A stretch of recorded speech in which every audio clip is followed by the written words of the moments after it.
Bendiciones a todos. En este día vamos a analizar un poquito del libro de Job. El libro de Job se supone que fue escrito mucho antes que el Pentateuco. Es el libro más antiguo que se conoce, aunque no se conoce su autor ni tampoco en la época que fue escrita. Pero las cosas que muestra, que nos narra, que nos da a conocer, son muchas cosas de la ciencia misma, que, por ejemplo, la redondez de la Tierra.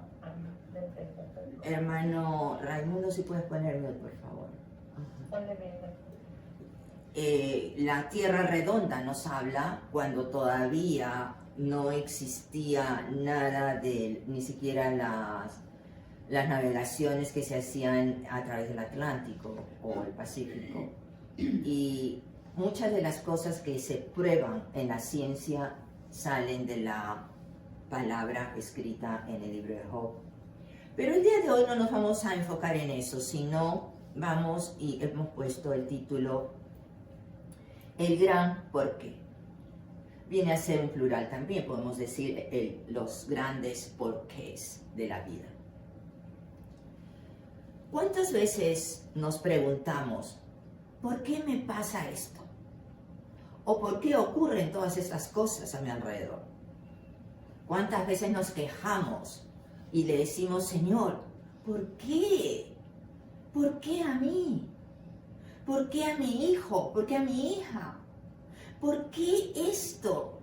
Si yo sigo tu palabra, yo estudio, yo te amo, yo te busco, y buscamos la razón o la respuesta a ese por qué. En realidad, tal vez las preguntas no debemos hacerlas de esa manera, o buscar la respuesta de esa manera preguntándole o pidiéndole cuentas a Dios, sino vamos a ver en el transcurso de lo de ahora cómo debemos enfocarnos. Vayamos al libro de Job, capítulo 1. Job está delante o a la izquierda de los Salmos.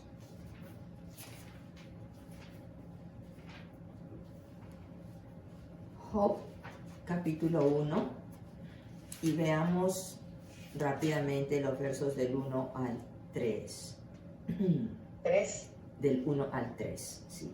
Ok. Había un hombre llamado Job que vivía en la tierra de Az. Era un hombre intachable, de absoluta integridad, que tenía temor de Dios y se mantenía apartado del mal. Tenía 7 hijos y 3 hijas. Poseía 7,000 ovejas, 3,000 camellos, 500 yuntas de bueyes y 500 burras. También tenía muchos sirvientes. En realidad, era la persona más rica de toda aquella región. Amén. Amén. Amén. Está describiendo lo que era este hombre. Este hombre era muy bendecido, porque en el primer verso nos dice, era un hombre recto, un hombre, en mi versión Reina Valera dice un hombre perfecto. Pero esta perfección no quiere decir que no tenía faltas, porque no hay hombre perfecto, sabemos. Esta perfección lo que nos explica es que guardaba fielmente los mandamientos de Dios, lo buscaba, tenía la relación con Dios, hablaba con Él, recibía de Él, y por consiguiente, como entabló esa relación con Dios y lo amaba, entonces recibía muchas bendiciones. Y nos habla de cantidades grandes de su ganado, también muchos hijos, 7 hijos y 3 hijas, entonces hacen 10 hijos, y en general su riqueza estaba, como decía, en su espíritu por dentro y en lo material también. Amén.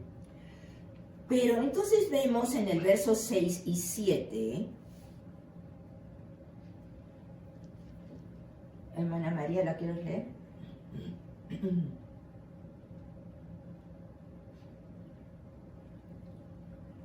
El verso 6 y 7. 6 y 7 dice, un día los miembros de la corte celestial llegaron para presentarse delante del Señor y el acusador Satanás iba con ellos.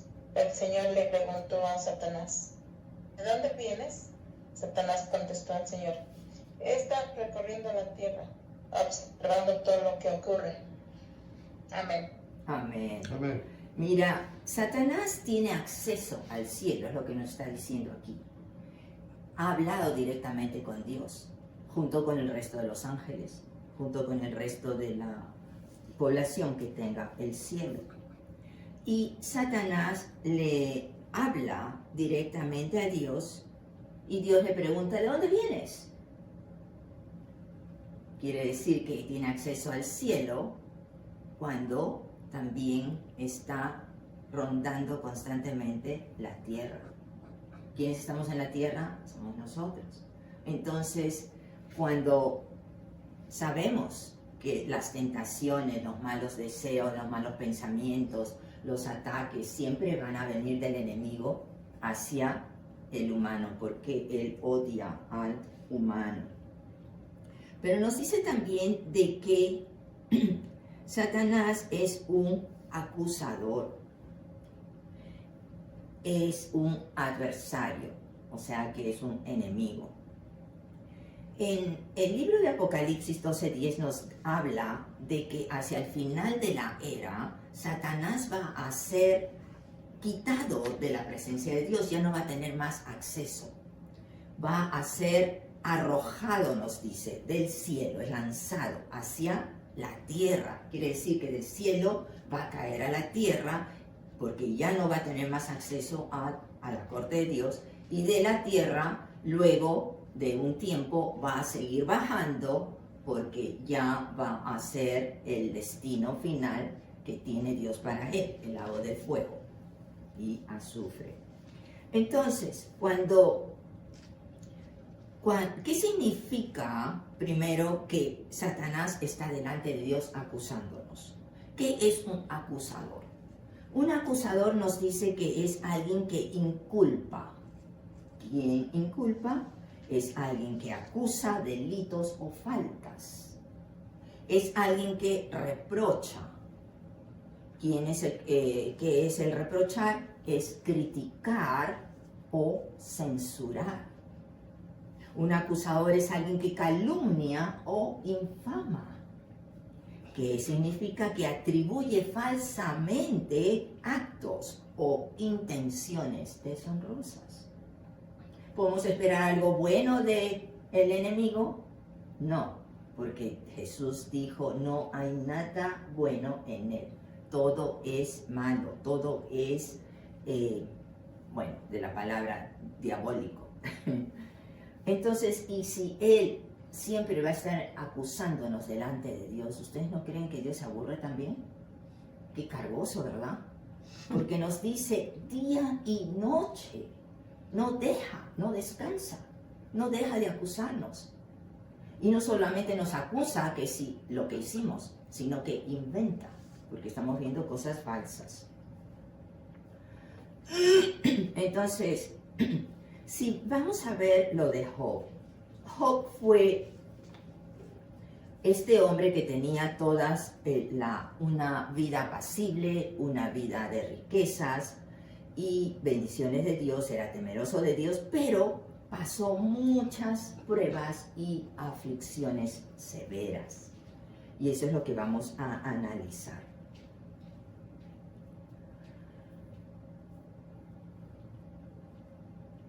Cuando el enemigo está acusando a Dios, obviamente es porque está buscando que Dios nos castigue o que le permita a él castigarnos, accesar a ya sea nuestro ambiente, nuestras finanzas, nuestra familia o nuestro físico.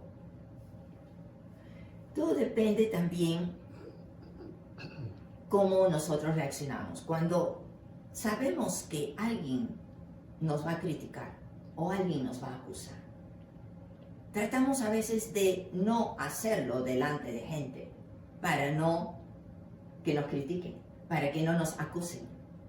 Pero lo hacemos en privado. recordemos que Dios igual ve en nuestra intimidad. No hay nada que se le escape a Él.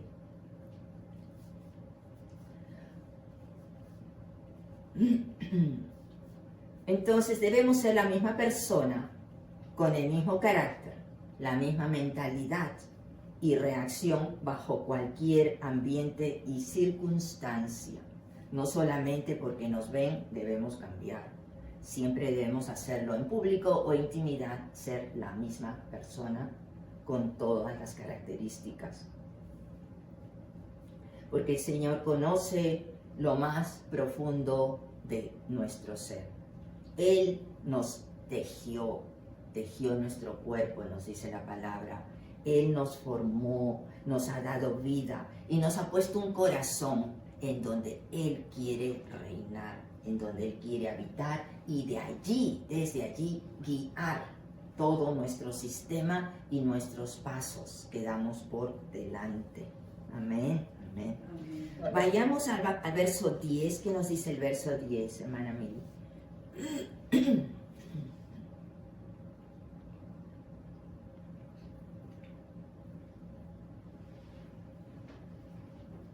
Estás en mute, Mili. Ok, sí, estaba mirando y yo, ¿qué pasa? No le has cercado alrededor a él y a su casa y a todos los que tiene. Al trabajo de sus manos ha dado bendición. Por tanto, sus bienes han aumentado sobre la tierra. Amén. Amén. Amén. Entonces, básicamente, el enemigo le dice a Dios, si le estás dando todo, si le estás bendiciendo en todo, entonces, ¿qué esperas? ¿Que no sea agradecido? Cuando es muy fácil, mientras estamos bien, no sentimos esa opresión, no tenemos inquietudes o preocupaciones grandes. Entonces es muy fácil voltearnos y estar agradecidos a Dios y hablar de Él. Pero en las pruebas, en diferentes circunstancias en donde realmente te sientes que estás prisionada o que estás en angustia, no es fácil voltear y darle gracias a Dios. Más bien volteamos y le pedimos, ayúdame. ¿Es cierto? Bueno, acá nos dice, en el verso 10, que Dios le había formado ya un cerco alrededor de la vida de Job, así como de su casa. Acuérdate que el cerco que Dios pone es de protección. Ese cerco puede ser visible como puede ser invisible. Es espiritual para nosotros, definitivamente. Pero para esta época, Satanás le está haciendo ver, pero ¿cómo quieres que le afecten cosas o que tenga aflicciones si tú ya lo protegiste, le has puesto este cerco que nadie puede pasar? Amén. Pongámoslo al día de hoy. ¿Qué es lo que pasa el día de hoy? Si tenemos a Jesús en nosotros, hemos venido a sus pies. En la época de Moisés, Dios le dice, pon la marca de sangre del cordero alrededor de la puerta, para que cuando pase la muerte, no entre a esa casa, ni a ninguno de los que estén detrás de esa puerta. Quiere decir que la marca de la sangre formaba ese cerco a todos los que estaban detrás de esa marca. El día de hoy, si estamos a los pies de Jesucristo, tenemos la marca del Cordero de Dios en nuestros corazones. Quiere decir que ese cerco está alrededor nuestro también. Se ofrece de la misma manera la protección y la bendición. Ahora nosotros también en nuestros corazones, ¿qué es lo que nos mantiene en vida y llevando siempre esa marca activa? Es el Espíritu Santo de Dios. Amén. Luego los otros versos que tenemos es que habla las desgracias que recibe Job, porque Dios le permite a Satanás que le va a quitar el cerco y que le va a permitir, afecta a sus cosas materiales primero. Entonces viene alguien que le dice, ¿sabes? Mataron a espada a tus criados y ha habido un incendio que ha quemado todas las ovejas y a los pastores de tus ovejas. Después viene otro que le dice, ¿sabes que vino un viento muy fuerte y ha tirado toda la casa en donde estaba tu primogénito, o sea, el hijo mayor, reunido con sus hermanos, comiendo y bebiendo? Y le ha caído la casa encima y los ha matado. Y luego dice, han venido otros a saquear y se han llevado los camellos, se han llevado todo el ganado. Le han robado también su casa. Todas estas cosas recibe una tras otra, Job. ¿Cómo hubieran reaccionado cada uno de nosotros? ¿Cómo hubiéramos reaccionado? Señor, ¿qué es lo que está pasando? Obviamente es algo fuerte el deshacerse completamente de todo lo material, es una cosa, pero de sus hijos también, de su casa. Y entonces el enemigo no tranquilo con eso, le dice, ya, pero le ha quitado lo material. Déjame tocarle su piel, déjame tocarlo a él, acercarme a él. Y verás que él te va a maldecir. Verás que él ya no va a seguir sirviéndote, ni buscándote, ni adorándote de la misma manera. Y entonces Dios le da el permiso para que aflija su piel y le trae sarna.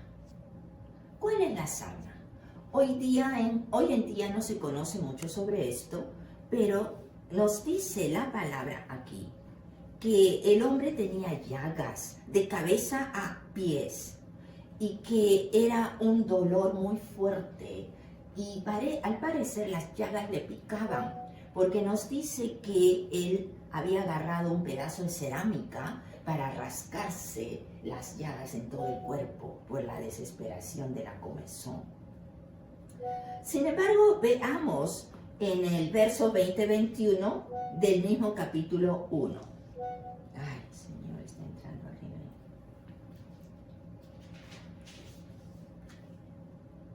Nelito, ¿lo quieres ver? Job se levantó y rasgó su vestido en señal de dolor. Después se rasuró la cabeza y se postró en el suelo para adorar. Y dijo, desnudo salí del vientre de mi madre y desnudo estaré cuando me vaya. El Señor me dio lo que tenía y el Señor me lo ha quitado. Alabado sea el nombre del Señor. Amén. Amén. Amén. Imagínense, después de tanta desgracia, y él sigue alabando a Dios. Se rasgó porque es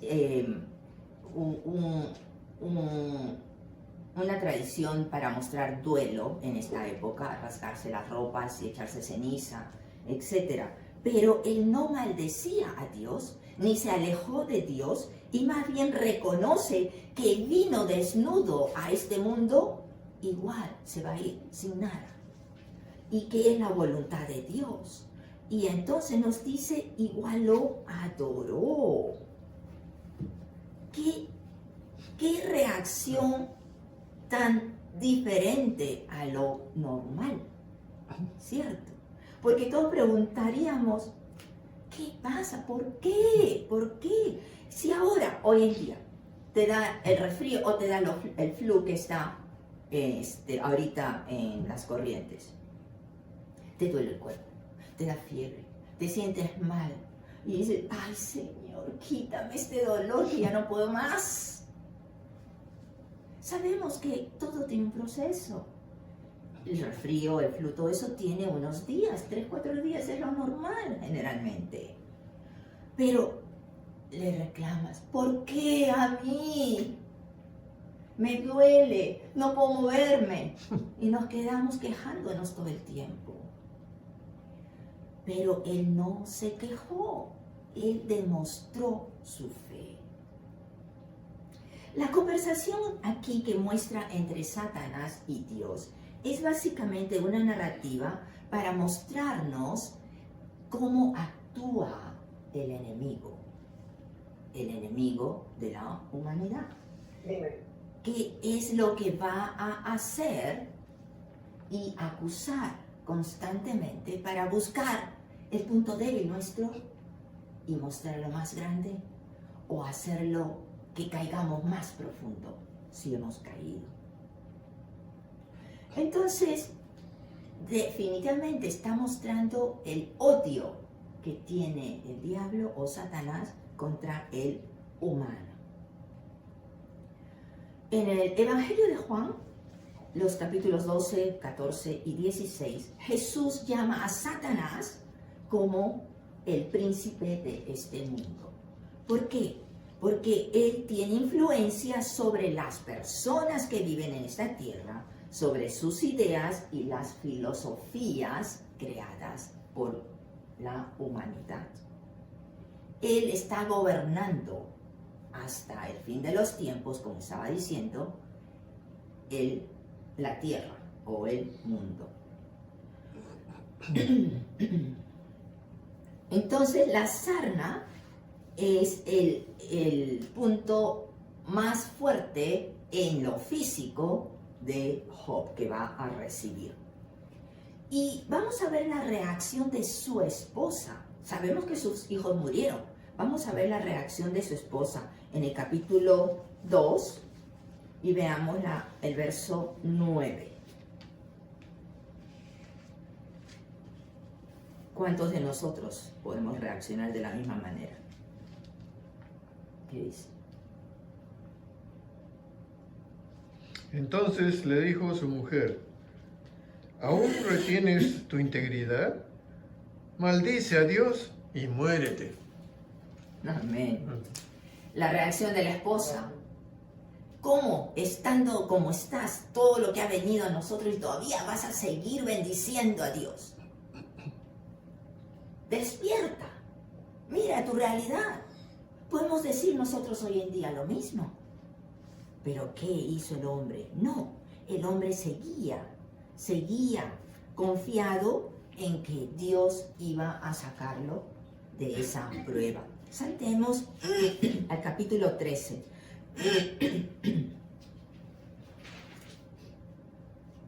Oh, perdón, capítulo 10. Primero, capítulo 10. De Job 2. Sí, no, capítulo 10 de Job. Capítulo 10. Job, capítulo 10 y verso 2. Y luego 15. Primero 2 y luego 15. Le diré a Dios, no me condenes de plano, dime qué cargos tienes en mi contra. Y el 10, ¿no? Ya.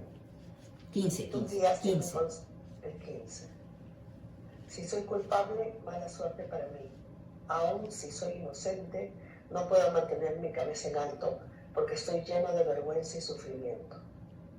Amén. Amén. La humildad que muestra el hombre, reconociendo la autoridad de Dios y que todo lo que viene de él es bueno. Vayamos a Job 13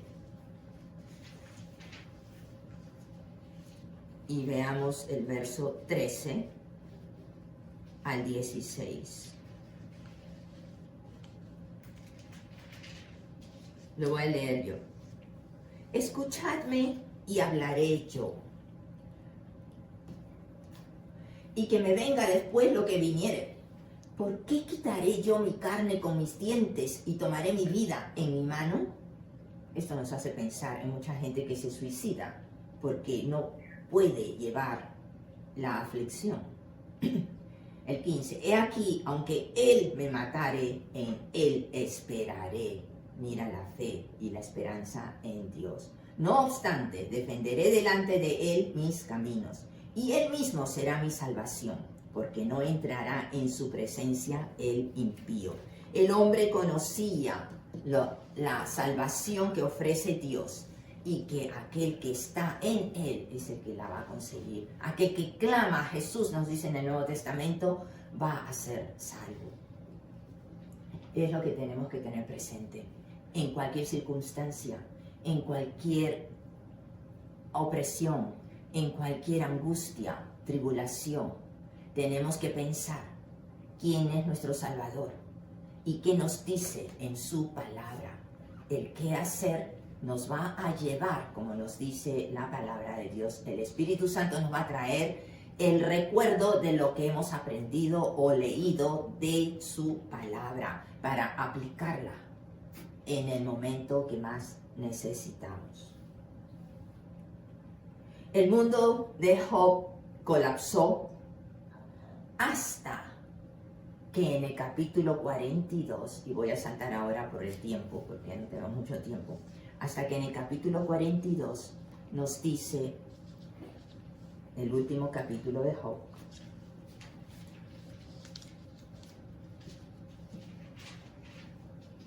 ¿Qué versículo? espera,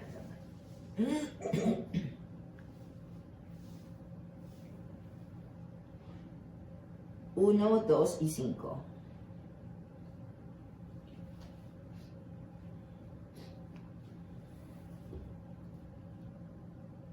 Mili, ¿lo quieres leer? Ya, está bien. Hermana. ¿Lo leo? Ya. Entonces Job respondió al Señor: sé que todo lo puedes y que nadie puede detenerte. Tú preguntaste: ¿quién es este que pone en duda mi sabiduría con tanta ignorancia? Soy yo, y hablaba de cosas sobre las que no sabía nada, cosas demasiado maravillosas para mí. Tú dijiste: escucha y yo hablaré. Tengo algunas preguntas para ti y tendrás que contestarlas. Hasta ahora había oído de ti, pero ahora te he visto con mis propios ojos. Amén. Amén. Amén, amén. Ahora conoce más de cerca, aun cuando ha sido afligido en su carne, no solo en lo material, conoce más de cerca. Y como nos dice ahí mismo, las aflicciones en el verso 10 de allí mismo, las aflicciones Dios las quitó. ¿Cuándo? Cuando Él hubo orado por sus amigos. Hubieron 3 amigos que se acercaron a consolarlo, pero también lo acusaban. Pero cuando Él oró por sus amigos, no por Él mismo, ese es el punto. Cuando ora por sus amigos, para que el Señor los bendiga también y les abra el entendimiento, es cuando Él recibe el doble de todo lo que tenía y la bendición grande de Dios. Amén, aleluya. Amén. Dios los bendiga.